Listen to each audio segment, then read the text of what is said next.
चला तर आज आहे ना आपण सर्वांच्या आवडीची पौष्टिक आणि झटपट होणारी गव्हाची लापशी बनवणार आहोत। आपण आता अर्धा किलो गहू घेतले ती याला आता आपण मिक्सर मध्ये बारीक करून घेऊ। आता हे गहू भरडून घेतलेत त्या मिक्सर वर। आता याच्यामध्ये पीठ झालंय काही तर हे पीठ आहे ना आपण चाळणीने चाळून घेऊ।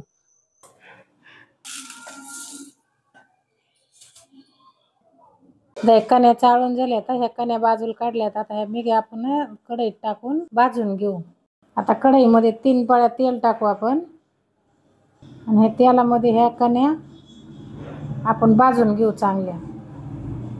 त्याला असा पांढरा कलर येऊस्तोवर भाजायच्या म्हणजे शिजायला सोपे जातात, पटकन शिजतात। असं चांगला पांढरा शिपीत होऊस्तोवर भाजून घ्यायचं। ओके कण्या आहेत ना आता भाजून झाल्यात एकदम व्यवस्थित। मी इकडे ना पाणी उकळायला ठेवलंय पातेल्यामध्ये। हे पाण्यामध्ये आपण टाकायचे आता त्या। छान वास सुटला याचा आता। आता हे आपण काढून घेऊ। आता हे आपलं चाळून पीठ निघलं होतं ना हे सुद्धा भाजून घ्यायचंय आपल्याला। आता ह्याच्यात एक पळी तेल घालू आपण आणि छान भाजून घेऊ असं।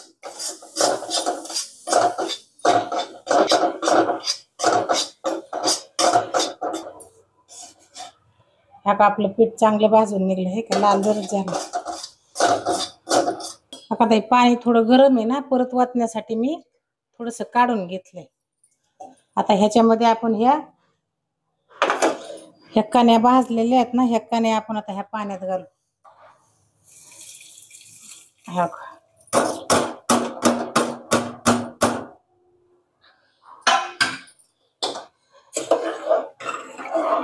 आता हे याला अर्धा पाऊण तास लागतो शिजायला।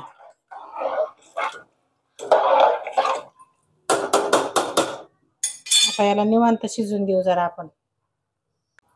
आता ते कण्या शिजायला घातलेत ना त्याच्यामध्ये एवढे काजू टाकायचे, हे बदाम टाकायचे आणि एवढं खोबरं तुकडे करून घेतलेत बारीक पातळ हे पण त्याच्यात आता शिजायलाच टाकायचे म्हणजे छान शिजून निघतात। हे बदाम टाकलेत त्याच्यामध्ये आता। हे खोबरं टाकले आणि हे काजू टाकलेत कारण त्याच्याबरोबर मऊसूत शिजतात आता नंतर। आता आपल्या कण्या शिजू घातलेला अर्धा तास होऊन गेलं। आता आपण ते भाजलेलं पीठ आहे ना मगाशी आता हे भाजलेलं पीठ आपण त्या कण्यात मिक्स करू आणि मग त्याला छान असा चिकटपणा येतो आणि चव पण छान लागते। आता हे पीठ टाकून झालंय आता हे चांगलं मिक्स करू आणि याला 10 मिनिटं शिजून देऊ अजून। आता आपले 10 मिनिटं झाले तर ते छान शिजलंय। आता त्याच्यात घालायला गूळ घेतलाय मी। आता हे गूळ आहे ना आपण फोडून घेऊ असं। आता हे 1.5 पावशेर गूळ फोडून घेतलाय मी। आता आपण त्याच्यात ते गूळ घालून घेऊ आणि चांगलं मिक्स करू।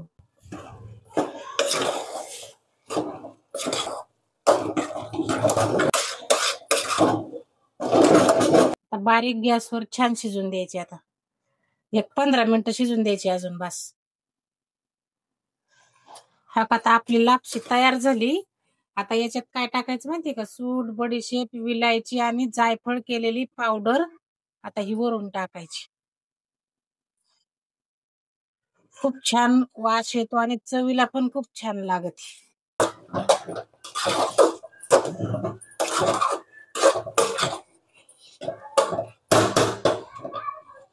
आता आपली लापशी तयार झाली। अशा पद्धतीने तुम्ही लापशी एकदा करून बघा आणि असेच नवनवीन व्हिडिओ बघण्यासाठी आमच्या चॅनलला सबस्क्राईब करा आणि रेसिपीला लाईक करा, शेअर करा।